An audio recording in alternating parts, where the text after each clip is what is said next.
नमस्कार दोस्तों, स्वागत है आपका हमारे YouTube चैनल एग्जाम गुरु में। दोस्तों, आज से हम आपके लिए एक बहुत ही इंपॉर्टेंट सीरीज शुरू करने जा रहे हैं। रेलवे एनटीपीसी 2025 आरआरबी एनटीपीसी 2025 के लिए जो जीके का सेक्शन है उसमें हिस्ट्री के आपको पता है इतिहास के कम से कम 6 से लगाकर 10 क्वेश्चन पूछे जाने की पूरी संभावना है। तो हिस्ट्री टॉपिक बहुत ही इंपॉर्टेंट है और हम इस वीडियो सीरीज के माध्यम से आपको अभी तक पिछले 10 सालों में एनटीपीसी का रेलवे के द्वारा एनटीपीसी का 2 बार एग्जाम हुआ है, जिसमें 2015 का जो नोटिफिकेशन आया था उसका एग्जाम 2016 में हुआ था और जो 2019 आरआरबी एनटीपीसी 2019 का जो नोटिफिकेशन आया था उसका एग्जाम 2021-22 में हुआ था। तो आपको पता होगा कि ये 2 बार रेलवे के द्वारा एनटीपीसी का एग्जाम लिया गया है और इन एग्जाम्स में जितने भी क्वेश्चन हिस्ट्री टॉपिक से मतलब इतिहास से पूछे गए हमने इस वीडियो सीरीज में कंप्लीट करवाएंगे।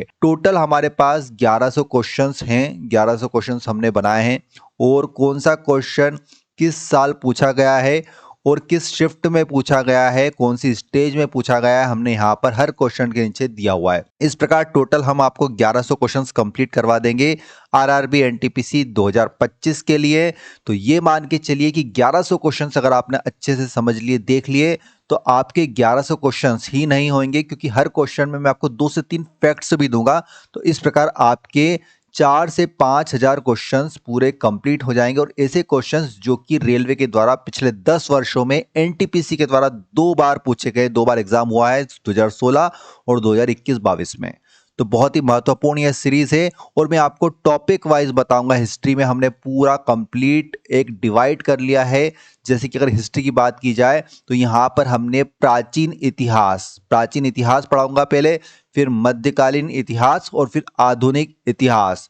ये 3 सेक्शन में डिवाइड करा है और इन 3 सेक्शन को भी हमने सब पार्ट में डिवाइड करा है। जैसे कि अगर प्राचीन इतिहास की बात की जाए तो सबसे पहले मैं पाषाण काल मतलब स्टोन एज जो होता है उससे रिलेटेड आपको क्वेश्चंस बताऊंगा और स्टोन एज के बाद जैसे कि जो क्वेश्चंस होगा उसके नीचे मैं आपको ये भी बताऊंगा कि किस शिफ्ट में और कब कौन से साल में वो पूछा गया है। उसके बाद बात की जाए सिंधु सभ्यता, इंडस सिविलाइजेशन, आप देख सकते हैं स्क्रीन पर, यहाँ पर इंडस सिविलाइजेशन जितने भी प्रश्न पूछे गए वो मैं आपको बताऊंगा। इस प्रकार टोटल प्राचीन कालीन इतिहास में मैंने 16 सब टॉपिक में डिवाइड किया है और हर क्वेश्चन के नीचे आपको सन भी देखने को मिल जाएगा एनटीपीसी के किस साल पूछा गया था ये प्रश्न, और कुछ फैक्ट्स भी 2 से 3 से 4 फैक्ट भी बताऊंगा हर क्वेश्चन के। इसलिए बहुत ही महत्वपूर्ण ये सीरीज है, आप इस सीरीज को बिल्कुल भी मिस मत कीजिएगा। तीसरे नंबर पर वैदिक सभ्यता बताऊंगा। चौथे नंबर पर हम देखेंगे दोस्तों महाजनपद काल। ये सारे जो सब टॉपिक है ये प्राचीन कालीन इतिहास के अंतर्गत मैं आपको पढ़ाने वाला हूं। इसके बाद हम जैन धर्म देखेंगे, फिर बौद्ध धर्म देखेंगे, इसके बाद मौर्य साम्राज्य देखेंगे।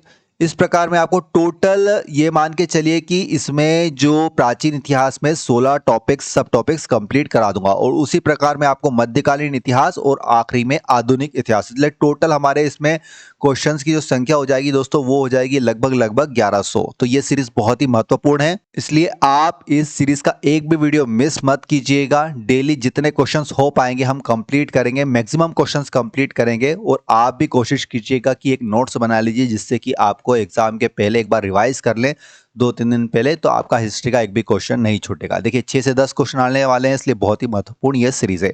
तो चलिए आज की हमारी ये पहले नंबर का वीडियो स्टार्ट करते हैं। चलिए दोस्तों, तो पहला जो हमारा प्राचीन इतिहास एंशिएंट हिस्ट्री के अंतर्गत जो टॉपिक है वो है दोस्तों पाषाण काल मतलब स्टोन एज। पहला प्रश्न इसमें है, इनमें से कौन सा पाषाण युग मतलब स्टोन एज के 3 प्रमुख कालों के अंतर्गत नहीं आता है पूछा है दोस्तों। तो देखिए आपको पता होगा पाषाण युग के अंतर्गत क्या क्या आते हैं। तो पूरा पाषाण काल आता है, नव पाषाण काल आता है और मध्य पाषाण काल आता है। ताम्र पाषाण काल नहीं आता है, तो ऑप्शन सी इसका राइट आंसर हो जाएगा। देखिए दोस्तों यहाँ पर थोड़ा सा आपको मैं डिटेल भी बताऊंगा। पाषाण युग में मनुष्य पत्थर के औजारों का उपयोग करते थे। देखिए पाषाण युग में किसका उपयोग होता था, पत्थर से औजार बनाए जाते थे। पाषाण युग के 3 चरण हैं, मैंने आपको बता दिए हैं, पूरा पाषाण काल, मध्य पाषाण काल और नव पाषाण काल। ताम्र पाषाण युग नव पाषाण युग के बाद आरंभ हुआ था, जिसमें मनुष्य तांबे के औजारों का उपयोग करने लगा। लगभग 5000 ईसा पूर्व में मनुष्य ने सर्वप्रथम तांबा धातु का प्रयोग किया था। तो ये फैक्ट्स भी आप याद रखिएगा। चलिए नेक्स्ट क्वेश्चन देखते हैं स्क्रीन पर।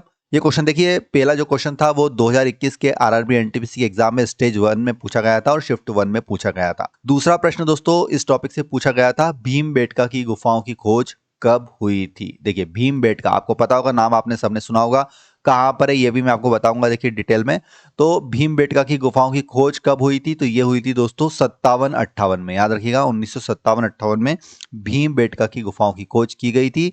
अगर बात की जाए भीमबेटका की गुफाओं की, तो भारत के मध्य प्रदेश के रायसेन जिले में स्थित है। कहां पर स्थित है, रायसेन जिले में स्थित है। ये गुफाएं चारों तरफ से दोस्तों विंध्य पर्वतमालाओं से घिरी हुई है। यह एक पूरा पाषाणिक गुफा आवास है जिसकी निरंतरता मध्य ऐतिहासिक काल तक रही है। इसकी खोज किसने की थी, तो यह भी इंपॉर्टेंट है। इसकी खोज डॉक्टर विष्णु श्रीधर वाकणकर द्वारा 57-58 में की गई थी, ठीक है ना। वर्ष 2003 में यूनेस्को ने इसे विश्व धरोहर स्थल भी घोषित किया है। तो इतने सारे फैक्ट हैं, आपको एग्जाम में कुछ भी पूछा जा सकता है। भीमबेटका से संबंधित कहां पर है, किस राज्य में है, किस जिले में है, कौन से साल में इसकी खोज की गई थी, यूनेस्को ने इसे किस साल में विश्व धरोहर स्थल घोषित किया, इसकी खोज किसने की थी, तो ये विष्णु श्रीधर ने की थी। तो इतने सारे फैक्ट्स भी मैंने आपको यहाँ पर बता दिए हैं, ठीक है। चलिए अगला प्रश्न देखते हैं दोस्तों। अगला प्रश्न है, भीमबेटका के शिलाश्रय निम्नलिखित में से किसके लिए प्रसिद्ध है। तो जो भीमबेटका के दोस्तों शिलाश्रय है वो किसके लिए प्रसिद्ध है, तो भारतीय उपमहाद्वीप पर मानव जीवन के प्राचीनतम चिन्हों की वजह से। अगर आपने देखा हो भीमबेटका, तो वहां पर जो पत्थरों के ऊपर नक्काशी की गई है उससे हमें ये पता पड़ता है, मानव जीवन के प्राचीनतम चिन्हों की वजह से पता पड़ता है। तो मध्य प्रदेश के विंध्य क्षेत्र में भोपाल के दक्षिण पूर्व में रायसेन जिले में अवस्थित भीमबेटका की गुफाओं मानव जीवन के प्राचीनतम चिन्हों के प्रमाण मिले हैं। यद्यपि यहाँ पर अधिकांश चित्रकारी मध्य पाषाण युग की है, किंतु यहाँ उत्तर पुरा पाषाण, ताम्र पाषाण काल, प्रारंभिक ऐतिहासिक और मध्यकालीन युग के भी चित्र हमको मिले हैं, ठीक है। चलिए नेक्स्ट क्वेश्चन स्क्रीन पर देखिएगा, भारत में पाषाणकालीन शिला चित्रकारी कहाँ पाई जाती है। तो इसका राइट आंसर हो दोस्तों ऑप्शन बी, भीमबेटका में। भारत में पाषाणकालीन शिला चित्रकारी कहाँ पर पाई जाती है, तो भीमबेटका में पाई जाती है। तो देखिएगा भीमबेटका मैंने आपको बता दिया है, मध्य प्रदेश में स्थित है, यहाँ पर यही बताया गया है डिस्क्रिप्शन में, ठीक है ना। रायसेन जिले में स्थित है, एक पूरा पाषाणिक आवासीय पुरस्थल है जहां पर पाषाणकालीन शिला चित्रकारी पाई जाती है। नेक्स्ट क्वेश्चन देखिएगा, निम्नलिखित में से कौन सा मानव गतिविधियों एवं सभ्यता के प्राक ऐतिहासिक काल का सही कालानुक्रम है। आपको सही सीक्वेंस बताना है यहाँ पर। तो सबसे पहले मैंने आपको बताया था पूरा पाषाण काल, फिर मध्य पाषाण काल, फिर आता है नव पाषाण काल, इसके बाद ही ताम्र पाषाण काल आता है। तो option A is right answer, ठीक है ना। यहाँ पर मैंने आपको डायग्राम के माध्यम से भी बताया, आप देख सकते हैं। प्राचीनतम भारत का इतिहास, प्रागैतिहासिक काल यहाँ पर दिया हुआ है, उसके अंतर्गत आदि ऐतिहासिक काल लक्षण, फिर ऐतिहासिक काल लक्षण दिए, ठीक है ना। प्रागैतिहासिक काल से तात्पर्य इतिहास के उस युग से है जब मानव ने लिपि अथवा लेखन का विकास नहीं किया था, तो उसको हम क्या बोलते हैं, प्रागैतिहासिक काल बोलते हैं। और उसका जीवन पत्थरों के इर्द गिर्द सीमित था, मतलब पत्थरों से ही वो सब कुछ बनाता था, जितने भी अपने औजार थे वो भी पत्थरों से बनाता था, इसलिए इसे पाषाण काल भी कहा जाता है। इस पाषाण काल अथवा प्रागैतिहासिक काल को 3 भागों में बांटकर देखा जा सकता है, जिसमें पूरा पाषाण काल हो गया, मध्य पाषाण काल हो गया और नव पाषाण काल हो जाएगा, ठीक है ना। चलिए अगला जो हमारा दोस्तों टॉपिक है प्राचीन इतिहास के अंतर्गत, वो है दोस्तों सिंधु सभ्यता, मतलब इंडस सिविलाइजेशन। कौन कौन से क्वेश्चन पूछे गए थे इसमें, तो देखते हैं। इसके अंतर्गत सबसे पहला प्रश्न है दोस्तों, सिंधु घाटी सभ्यता के समय में शिल्प निर्माण के लिए सीप कहां से प्राप्त किए जाते थे। तो कहां से प्राप्त किए जाते थे, तो ऑप्शन सी राइट है दोस्तों, नागेश्वर। देखिए सिंधु घाटी सभ्यता के समय में शिल्प निर्माण के लिए सीप नागेश्वर कहां पर स्थित है, गुजरात में से प्राप्त किए जाते थे। इस सभ्यता के विभिन्न स्थलों से कला के जो रूप प्राप्त हुए हैं उनमें मोहरे, मिट्टी के बर्तन, आभूषण, पकी हुई मिट्टी की मूर्तियां आदि शामिल है। चलिए नेक्स्ट क्वेश्चन देखते हैं। देखिए 2022 में पूछा गया था, ठीक है ना। 21-22 में एग्जाम चली थी, एनटीपीसी की स्टेज 2 में आया है और शिफ्ट 2 में, ठीक है ना। सारे क्वेश्चंस कंप्लीट करवा रहा हूं मैं आपको। अगला प्रश्न है दोस्तों, सिंधु घाटी सभ्यता का निम्नलिखित में से कौन सा स्थल पंजाब भारत में स्थित है। देखिए पंजाब भारत में भी और पाकिस्तान में भी, यहाँ पर भारत वाले पंजाब की बात हो रही, क्योंकि हम प्राचीनतम इतिहास की बात कर रहे हैं, तो उस समय पूरा भारत पाकिस्तान वाला भी भारत में ही था, ठीक है ना, पार्ट। तो सिंधु घाटी सभ्यता का निम्नलिखित में से कौन सा स्थल पंजाब भारत में स्थित है? तो इसका राइट आंसर दोस्तों रोपड़। सिंधु घाटी सभ्यता स्थल रोपड़ की खोज कब की गई थी? 1950 में। किसके द्वारा की गई थी? बीबी लाल के द्वारा की गई थी। यह स्थल पंजाब के रोपड़ जिले में सतलज नदी के तट पर स्थित है। यहाँ से मनुष्य के साथ पालतू कुत्ते दफनाए जाने के भी साक्ष्य हमको मिले हैं। चलिए नेक्स्ट क्वेश्चन देखेंगे स्क्रीन पर 8वें नंबर का। हड़प्पा की अधिकांश मानक मोहरें डैश नामक एक प्रकार के मुलायम पत्थर से बनी होती थी, जो 2x2 विमा के साथ वर्गाकार आकृति का होता था तथा जिसका उपयोग व्यावसायिक उद्देश्यों के लिए किया जाता था। तो हड़प्पा की अधिकांश मानक मोहरें डैश नामक एक मुलायम पत्थर, तो कौन से क्या नाम था उस पत्थर का? तो उसका राइट आंसर दोस्तों स्टीएटाइट। हड़प्पा की अधिकांश मोहरें को सेलखड़ी मतलब स्टीएटाइट से बनाया जाता था, जो एक प्रकार का दोस्तों नरम पत्थर होता था। इसके अतिरिक्त कांचली मिट्टी, चर्ट, गोमेट मिट्टी आदि की बनी मोहरें भी थी। मानक मोहर की साइज दोस्तों 2x2 आयाम के साथ चौकोर होती थी। इन मोहरों पर गणितीय चित्र होते थे जिनका उपयोग शैक्षिक योग उद्देश्यों के लिए किया जाता था। सभी मोहरों में जानवरों की तस्वीरें एक चित्रमयी लिपि में लिखी गई थी, जो कि अभी तक स्पष्ट नहीं है। जिन पर मुख्यतः दर्शाए गए जानवर कौन कौन से थे? बाघ, हाथी, वृषभ, गेंडा, भैंसा, हिरण, खरगोश और बकरे थे, ठीक है ना। तो ये फैक्ट्स भी आप याद रखिएगा। चलिए नेक्स्ट क्वेश्चन देखते हैं स्क्रीन पर। इंपॉर्टेंट क्वेश्चन है, धोलावीर देश राज्य में स्थित है। आपको बताना है धोलावीर कौन से राज्य में स्थित है। तो इसका राइट आंसर दोस्तों गुजरात। कहां पर स्थित है धोलावीर? धोलावीर गुजरात के कच्छ जिले में भचाऊ तालुका में स्थित पुरातात्विक स्थल है। इस स्थल की खोज कब की गई थी? तो 1968 में जगपति जोशी द्वारा की गई थी। यहाँ पाए गए कलाकृतियों में टेराकोटा, मिट्टी के बर्तन, मोती, सोने एवं तांबे के गहने, जानवरों की मूर्तियां, उपकरण, कलश इत्यादि हैं। और जुलाई 2021 में यूनेस्को ने धोलावीर को भारत के 40वें विश्व धरोहर स्थल के रूप में घोषित किया था। तो ये फैक्ट्स भी याद रखिएगा, पूछा जा सकता है एग्जाम में कि यूनेस्को ने धोलावीर को कब अपने विश्व धरोहर स्थल में शामिल किया? तो ये 2021 में किया था, जुलाई में। इस प्रतिष्ठित सूची में शामिल होने वाला सिंधु सभ्यता भारत का पहला स्थल है। एक और क्वेश्चन बन सकता है कि यूनेस्को ने भारत के कौन से स्थल को सबसे पहले अपनी सूची में शामिल किया था? तो सिंधु सभ्यता को सबसे पहले शामिल किया था, ठीक है ना। तो इतने फैक्ट्स भी आप याद रखिएगा। चलिए नेक्स्ट क्वेश्चन की ओर चलते हैं। धोलावीर एक पुरातात्विक स्थान किस समयावधि से जुड़ा हुआ है? तो इसका राइट आंसर दोस्तों सिंधु घाटी सभ्यता से। धोलावीर एक पुरातात्विक स्थल है जो कि किस समयावधि से जुड़ा हुआ है? तो ये सिंधु घाटी सभ्यता से जुड़ा हुआ है, ठीक है ना। डिटेल मैंने आपको बता चुका हूं इसके जस्ट पहले वाले क्वेश्चन में, ठीक है। चलिए अगला प्रश्न है, मोहनजोदड़ो में पाया गया विशाल स्नानागार द ग्रेट बाथ एक विशाल डैश था। तो क्या था दोस्तों? एक आयताकार टैंक, एक आयताकार टैंक था और इसके लिए फेमस भी है मोहनजोदड़ो के विशाल स्नानागार, ठीक है ना। नहाने के लिए उन्होंने एक प्रकार से कह सकते हैं स्विमिंग पूल टाइप टैंक बना रखे थे। तो मोहनजोदड़ो में पाया गया विशाल स्नानागार एक आयताकार टैंक था। मोहनजोदड़ो सिंधु घाटी सभ्यता का सबसे बड़ा स्थल था। इसकी खोज राखालदास बनर्जी ने 1922 में की थी। यहाँ से एक शील में 3 मुख वाले देवता मतलब पशुपतिनाथ की मूर्ति मिली थी। कहां से मिली थी? ये हमको मोहनजोदड़ो से मिली थी, ठीक है। चलिए अगला प्रश्न देखते हैं स्क्रीन पर। नेक्स्ट क्वेश्चन है दोस्तों, वर्ष 1920-21 के आसपास किस नदी के किनारे खुदाई के दौरान हड़प्पा शहर मिला था? 1920-21 के आसपास किस नदी के किनारे खुदाई के दौरान हड़प्पा शहर मिला था? तो ये दोस्तों आपको रावी नदी के हड़प्पा शहर सिंधु सभ्यता का एक शहर है दोस्तों। सिंधु सभ्यता का शहर है जो पाकिस्तान के मोंटगोमरी जिले में रावी नदी के तट पर वर्ष 1920-21 में खुदाई के दौरान मिला था। इसके उत्खननकर्ता कौन थे? दयाराम साहनी एवं माधव स्वरूप वत्स थे। इंपॉर्टेंट क्वेश्चन रहेगा आपके एग्जाम के लिए। नेक्स्ट क्वेश्चन है, सिंधु घाटी सभ्यता के किस शहर का शाब्दिक अर्थ मृतकों का टीला है? VIMP क्वेश्चन है दोस्तों। मृतकों का टीला किसको कहा जाता है? तो ये दोस्तों मोहनजोदड़ो को कहा जाता है। मोहनजोदड़ो का सिंधी भाषा में अर्थ है दोस्तों मृतकों का टीला। जो मोहनजोदड़ो है उसका सिंधी भाषा में क्या है अर्थ? मृतकों का टीला।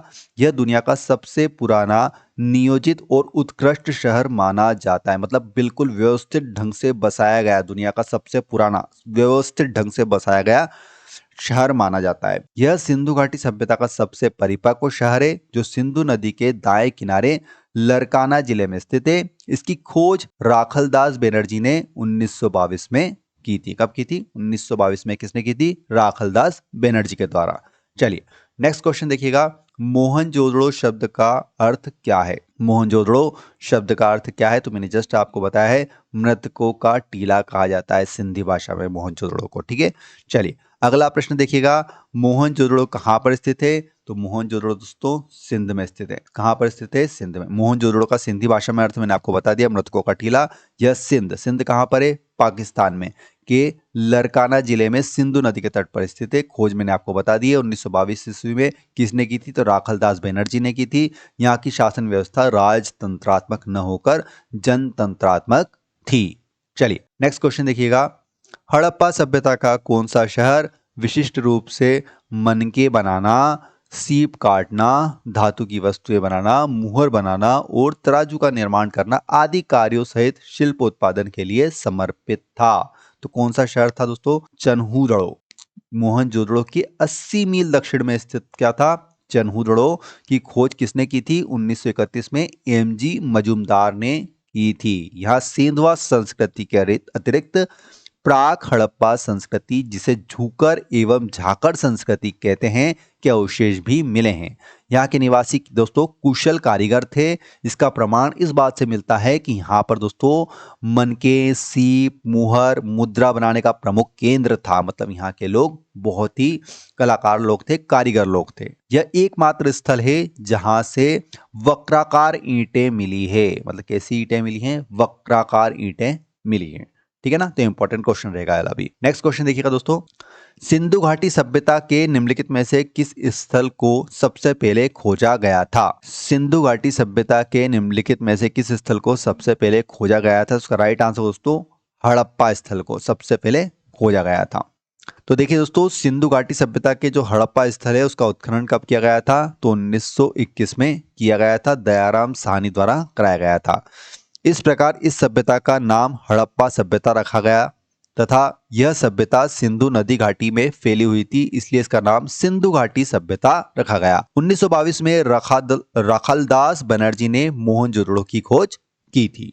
चलिए अगले प्रश्न की ओर चलते हैं। देखिएगा, पत्थर की बनी नृत्य करते हुए पुरुष की मूर्ति मतलब नटराज किस स्थान पर पाई गई थी? आपने नाम सुना होगा नटराज का। तो जो कि पत्थर की बनी एक नृत्य करती हुई पुरुष की मूर्ति है, वो किस स्थान से मिली है? तो इसका राइट आंसर दोस्तों हड़प्पा स्थान से। हड़प्पा से प्राप्त पुरुष नर्तक धड़ चूना पत्थर से बना हुआ है। वह दाहिने पैर के बल पर खड़ा है और बाएं पैर नृत्य की मुद्रा में ऊंचा उठा है। इस मूर्ति को नटराज आदि के रूप में द्योतक माना गया है। इसकी ऊंचाई दोस्तों 7 से 8 इंच है। ठीक है ना, तो याद रखिएगा हड़प्पा से प्राप्त हुई है ये नटराज की मूर्ति। नेक्स्ट क्वेश्चन देखेंगे, इनमें से कौन सा हड़प्पा स्थल गुजरात में पाया गया है? कौन सा हड़प्पा स्थल गुजरात में पाया गया है? तो धोलावीर, मैंने आपको बताया।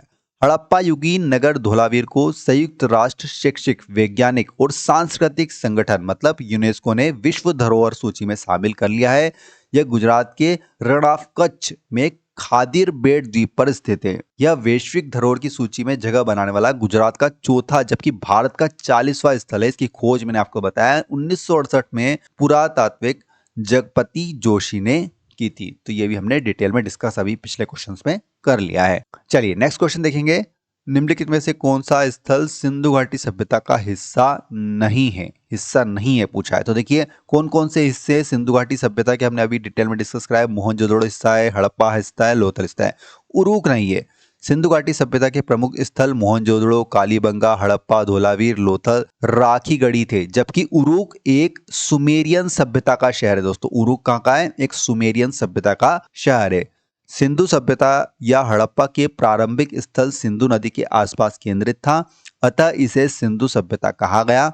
भारतीय उपमहाद्वीप में यह प्रथम नगरीय क्रांति की अवस्था को दर्शाता है। चलिए नेक्स्ट क्वेश्चन देखेंगे स्क्रीन पर, सिंधु सभ्यता के इनमें से किन स्थलों में जलाशयों के साक्ष्य मिले हैं? सिंधु सभ्यता के इनमें से किन स्थलों में जलाशयों के साक्ष्य मिले हैं? तो ये धोलावीर में दोस्तों। देखिए धोलावीर कहाँ पर है? गुजरात के कच्छ के रण में स्थित है। इसकी खोज मैंने आपको बता दिया है, फिर से रिपीट कर रहा हूँ, आपका रिवीजन भी हो रहा है साथ साथ। जेपी जोशी ने 67-68 में की थी। यह नगर आयताकार बना था। यहाँ से एक विशाल जलाशय का साक्ष्य मिला है। सुरकोटदास से कलश शवादान के साक्ष्य मिले हैं। रोपड़ से सेलखड़ी की मुहर, मृदभांड एवं कुल्हाड़ी आदि के साक्ष्य मिले हैं। यहाँ के निवासी जल संचय की कुशल अभियांत्रिक कला से परिचित थे, मतलब इंजीनियर भी थे ये कि कैसे जल को रोकना है, जल का संचय करना है। नेक्स्ट क्वेश्चन देखेंगे स्क्रीन पर दोस्तों। पुरातात्विक स्थल सुरकोटड़ा किस राज्य में स्थित है? इसका राइट आंसर दोस्तों गुजरात में स्थित है।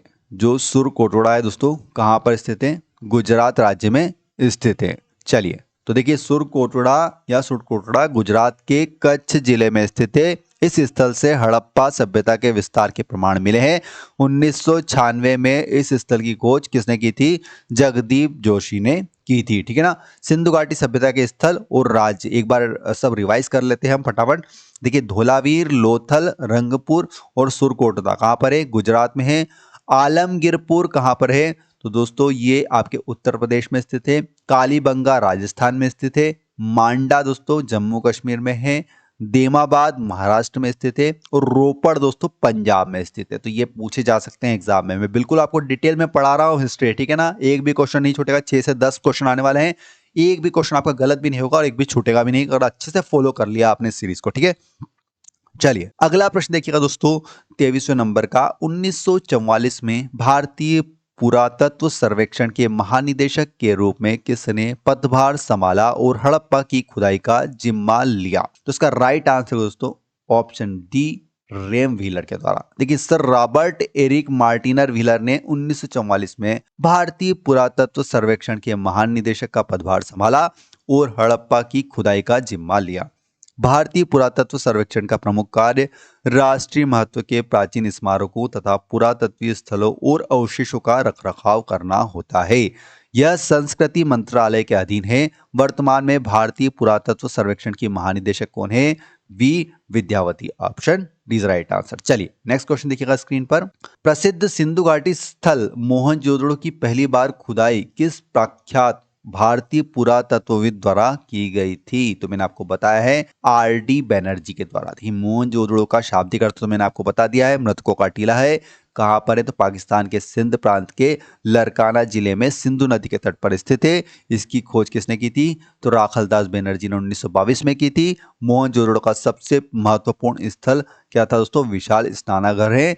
यह 11.888 मीटर लंबे होते हैं और 7.01 मीटर चौड़े और 2.43 मीटर गहरे हैं। मोहनजोदड़ो की सबसे बड़ी इमारत दोस्तों विशाल अन्नागार है, जो कि 45.71 मीटर लंबी और 15.23 मीटर चौड़ी है। यहाँ से प्राप्त अन्य अवशेष में दोस्तों कांसे की नृत्य करती हुई नारी की मूर्ति, योगी की मूर्ति, मुद्रा पर अंकित पशुपतिनाथ मतलब शिव की मूर्ति, घोड़े के दांत इत्यादि है। तो इतनी डिटेल्स भी आप याद रखिएगा। चलिए अगला प्रश्न देखिएगा स्क्रीन पर। हड़प्पा सभ्यता 2500 बीसी के आसपास का विकास किया था। आज इन्हें हम क्या कहते हैं? क्या कहते हैं दोस्तों? पश्चिमी भारत और पाकिस्तान कहा जाता है इसको। हड़प्पा सभ्यता 2500 बीसी के आसपास विकसित हुई थी और इस सभ्यता का विस्तार पश्चिमी भारत और पाकिस्तान में है। हड़प्पा रावी नदी के तट पर पाकिस्तान के मांटगोमरी जिले में स्थित है। इसकी खोज 1921 में दयाराम साहनी एवं माधव स्वरूप वत्स ने की थी। तो ये फैक्ट्स भी आप याद रखिएगा। चलिए नेक्स्ट क्वेश्चन देखेंगे। सिंधु घाटी सभ्यता की सबसे महत्वपूर्ण विशेषता क्या थी? इसका राइट आंसर दोस्तों सिंधु घाटी सभ्यता की सबसे महत्वपूर्ण विशेषता क्या थी? तो ईंट के बने भवन। क्या थी? ईंट के बने भवन। देखिए सिंधु घाटी सभ्यता की सबसे महत्वपूर्ण विशेषता ईंट के बने भवन थे। यह विश्व की प्राचीनतम नदी घाटी सभ्यताओं में प्रमुख है। ईंटों का प्रयोग सभी हड़प्पा बस्तियों में किया गया था। इस समय की ईंट एक निश्चित अनुपात 4:2:1 में थी। नेक्स्ट क्वेश्चन देखिए। सिंधु घाटी सभ्यता है दोस्तों, सिंधु घाटी सभ्यता किस प्रकार की सभ्यता है? तो कांस्य युगीन सभ्यता कहा जाता है सिंधु घाटी सभ्यता को। सिंधु घाटी सभ्यता को कांस्य युगीन सभ्यता भी कहा जाता है। इस सभ्यता में पहली बार कांसा धातु का प्रयोग किया गया था, जो तांबे और टीन का मिश्रण था। सिंधु सभ्यता के 1400 केंद्रों को खोजा जा चुका है, जिसमें 1925 केंद्र भारत में है। यह सभ्यता सिंधु और उसकी सहायक नदियों के आसपास विस्तृत थी। चलिए नेक्स्ट क्वेश्चन देखेंगे स्क्रीन पर। हड़प्पा के लोग निम्नलिखित भगवान में से किसकी पूजा नहीं करते थे? किसकी पूजा नहीं करते थे पूजा गया है दोस्तों। तो देखिए किस किस की पूजा करते थे। शिव की पूजा करते थे, कबूतर की, स्वास्तिक की। विष्णु की पूजा नहीं करते थे। देखिए मोहनजोदड़ो की एक मोहर पर स्वास्तिक का चिन्ह तथा एक त्रिमुखी पुरुष को सिंहासन पर योग मुद्रा में बैठे दिखाया गया, जिसे शिव का आदि रूप माना जाता है। मतलब ये शिव की पूजा तो करते थे। इसके दाएं तरफ हाथी एवं बाघ तथा बाएं तरफ गेंडा और भैंसे का अंकन है। हड़प्पा सभ्यता के लोग धरती को उर्वरक की देवी मानकर इसकी पूजा करते थे। पशु पक्षी जल वृक्ष सर्प अग्नि आदि भी की भी पूजा हड़प्पा सभ्यता में होती थी। हड़प्पा सभ्यता के लोग भगवान विष्णु की पूजा नहीं करते थे, ठीक है ना। तो किसकी नहीं करते थे? विष्णु की पूजा नहीं करते थे, जबकि शिव कबूतर स्वास्तिक की पूजा करते। मतलब option B is the right answer, ठीक है। चलिए नेक्स्ट क्वेश्चन देखेंगे स्क्रीन पर। किस वर्ष में जर्मनी और इटली के पुरातत्वविदों के एक दल ने मोहनजोदड़ो में सतह अन्वेषण शुरू किया था? कौन से वर्ष में शुरू किया था भाई? तो ये दोस्तों 1980 में। वर्ष 1980 ईस्वी में जर्मनी और इटली, मतलब इटावली इसको बोलते हैं, के पुरातत्वविदों की संयुक्त टीम ने मोहनजोदड़ो में सतह अन्वेषण को प्रारंभ किया था। 1986 में अमेरिकी दल द्वारा हड़प्पा में उत्खनन प्रारंभ किए गए और 1990 ईस्वी में आरएस विष्ट ने धूलावीर में उत्खननों को प्रारंभ किया था। चलिए नेक्स्ट क्वेश्चन देखेंगे स्क्रीन पर। हड़प्पा सभ्यता की मोहरों पर निम्नलिखित में से कौन सा पशु अक्सर देखा जाता था? जस्ट मैंने आपको बताया कौन सा पशु देखा जाता था, तो अक्सर देखा जाता था ऑप्शन इज राइट दोस्तों, बेल। हड़प्पा सभ्यता में पाई गई मोहरें आयताकार, गोलाकार, वर्गाकार, बेलनाकार थी। इन मोहरों पर हाथी, गेंडा, बाघ, बकरी, बेल जैसे पशुओं की आकृति विद्यमान थी। उल्लेखनीय है कि हड़प्पा सभ्यता की मोहरें मध्य एशिया के उम्मा और उर शहरों में तथा इसके साक्ष्य मोहनजोदड़ो, लोथल, कालीबंगा में भी मिले हैं, जिससे इनके व्यापारिक क्रियाकलापों का बोध होता है, ठीक है। चलिए अगला प्रश्न स्क्रीन पर देखिएगा दोस्तों। निम्नलिखित में से कौन सा हड़प्पा स्थल शिल्प कलाओं के उत्पादन से संबंधित नहीं है? इसका राइट आंसर दोस्तों मांडा संबंधित नहीं है, जबकि बालाकोट, शनहुदड़ो और नागेश्वर का संबंध है। ऑप्शन बी राइट आंसर मांडा। देखिए जम्मू कश्मीर में चिनाब नदी के दाएं तट पर स्थित सिंधु सभ्यता का मांडा स्थल शिल्प कलाओं के उत्पादन संबंधित नहीं है, जबकि बालाकोट हो गया, बालाकोट से बहुतायत में सीप बनी चूड़ियों के टुकड़े प्राप्त हुए हैं। चनहुदड़ों से वक्राकार ईंटें प्राप्त हुई हैं। नागेश्वर से शंख बनी वस्तुएं, चूड़ियां, करछियां और पच्चीकारी की वस्तुएं प्राप्त हुई हैं। तो दोस्तों आज हमने जो हमारा प्राचीनतम इतिहास है उसके 3 टॉपिक कंप्लीट कर लिए हैं और लगभग हमने 31 क्वेश्चंस कंप्लीट करें और आपको 3 से 4 हर क्वेश्चन में फैक्ट बताएं। इस प्रकार हमारे 100 के क्वेश्चन के समथिंग कंप्लीट हो चुके हैं, ठीक है ना। ओरिजिनल में हमारे 31 क्वेश्चन कंप्लीट करें। पहला वीडियो था इसलिए थोड़ा सा आप इसको अच्छे से डिटेल में समझ लीजिएगा। अगर आपको सीरीज अच्छी लगे तो एक लाइक करके वीडियो को अपनी प्लेलिस्ट में सेव जरूर कर लीजिएगा। कुछ भी आपका डाउट है तो कमेंट बॉक्स में आप पूछ सकते हैं एनटीपीसी एग्जाम से रिलेटेड, और आप इन किन किन टॉपिक्स के और क्वेश्चंस चाहते हैं। देखिए हिस्ट्री के तो मैं आपको पूरे 1100 क्वेश्चंस कंप्लीट करवाने वाला हूं, प्राचीनतम इतिहास, मध्यकालीन इतिहास और आधुनिक इतिहास के। इसके अतिरिक्त भूगोल की भी मैं एक सीरीज स्टार्ट कर दूंगा आपके लिए, पॉलिटी की भी कर दूंगा, कंप्यूटर की चल ही रही है आपके लिए। तो ये बहुत ही महत्वपूर्ण सारे प्रश्न वही है दोस्तों जो कि एनटीपीसी देखिए 2017, 2016, 2021, 2022 जो 19 का एग्जाम 21-22 में हुआ था उसमें पूछे गए सारे प्रश्न हैं। तो मतलब ये मान के चलिए कि इस सीरीज को बिल्कुल भी मिस मत कीजिएगा। 3 टॉपिक कंप्लीट करवा दिए, 16 टॉपिक है प्राचीनतम इतिहास में, ठीक है ना। उसके बाद मध्यकालीन इतिहास में आपको 10 टॉपिक रहेंगे और आधुनिक इतिहास में आपको 19 टॉपिक है। इस प्रकार टोटल आपके 1100 क्वेश्चन इन टॉपिक्स में से कंप्लीट हो जाएंगे। प्लीज वीडियो को एक लाइक करके अपनी प्लेलिस्ट में जरूर सेव कर लीजिएगा और शेयर करना बिल्कुल भी ना भूलें। शेयर जरूर करें। कमेंट बॉक्स में आपका जो भी डाउट है, जो भी आप चाहते हैं कि कैसे पढ़ना चाहते हैं, कमेंट बॉक्स में एनटीपीसी एग्जाम का नाम लिखकर और अपना जो भी डाउट है या फिर आप जो भी चाहते हैं कमेंट बॉक्स में पूछ सकते हैं। वीडियो पसंद आए तो प्लीज शेयर करना बिल्कुल में। वीडियो देखने का बहुत बहुत धन्यवाद। जय हिंद, जय भारत, वंदे मातरम।